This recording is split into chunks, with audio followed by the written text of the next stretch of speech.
une immense satisfaction.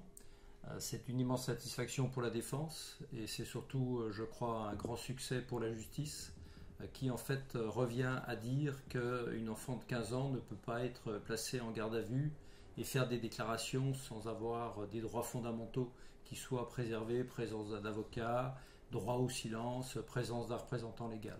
Donc c'est une très grande satisfaction. Je dois vous dire, je viens d'avoir Muriel Boll au téléphone, elle a hurlé de joie tellement elle est heureuse et soulagée. Justement, j'allais vous demander comment se sent votre cliente aujourd'hui? Tellement heureuse.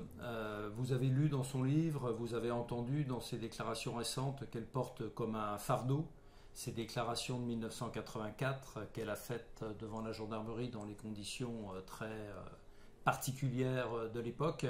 Elle porte comme un fardeau la mort de Bernard Laroche. Donc aujourd'hui, cette annulation est pour elle un énorme soulagement.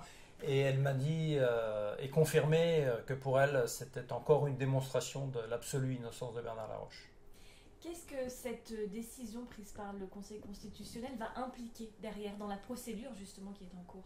Alors, c'est pas la fin de l'affaire Grégory, et c'est bien que ce soit pas la fin de l'affaire Grégory. Il est absolument nécessaire, indispensable qu'on sache qui est le coupable de ce meurtre atroce, et Muriel Boll est la première à le souhaiter.